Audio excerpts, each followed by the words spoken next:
Time now for the hate mail of the week. I'm always surprised by the reaction. I could say this every week of certain comments that I make during the week. This one was kind of interesting as I was poking fun at the media, but also with that Swiss referendum last weekend that was voting on whether people should get a guaranteed income of $3,000 a month. It was crushed. The Swiss said no. Let me just play the comment for you.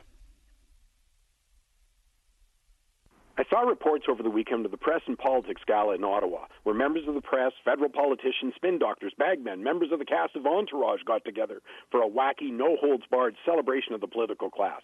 I mean, the Prime Minister and his glamorous wife got a standing ovation, although I did hear it got a little awkward when they couldn't get Peter Manfred to stop clapping and sit down. 3 hours in, you couldn't tell the politicians from the press. Of course, I felt that way for quite a while when it comes to Canada's most pressing issues, like unfunded public sector pensions, the cost of an aging population, technological substitution for jobs. No, not in the agenda, and no one's putting them there. Meanwhile, big disappointment over the weekend for the big government, free lunch, finance and economics don't matter crowd, when the Swiss overwhelmingly rejected the ultimate free lunch, the no-strings-attached, unconditional guaranteed income of $3,000 a month for life. And 78% of the Swiss said take a hike. How cruel, how insensitive, how barbaric to put a roadblock in front of the ultimate entitlement. Money for nothing, as Dire Straits famously sang, for everyone. Just wait for it. The same push is coming to Canada. It's part of the entitlement craze, and it's bound to appeal to healthy individuals who feel it's their right to pursue their dreams at someone else's expense. I can just hear the poetry. And can someone please record the drum circle? Canada's progressive left is ready, and I suspect it'll find a much warmer reception than it did in Switzerland, where apparently they still think that work ethic matters.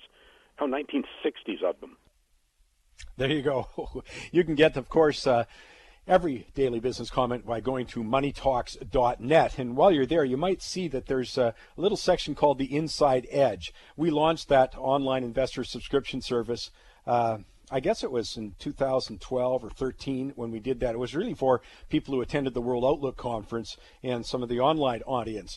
So we've continually added, by the way, to the content there, and it's great. We've got contributors like Greg Weldon, like Ryan Irving from Keystone Financial.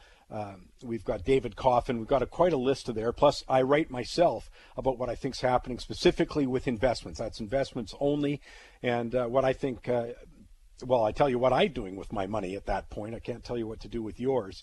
But it's very easy. If you go to the Inside Edge, you just click on the button. It's sitting right there on the home page, and you can see some more information on the service. I've also asked the team to make the most recent posts, an excellent piece called Time to Cover by Robert Zuer, our web editor, available as a free sample. Anyways, you can get some highlights from last year. That's the Inside Edge. It's our paid subscription service, but I think it's very cheap. But anyways, you click on, you get all these great people talking about the investment side of the markets.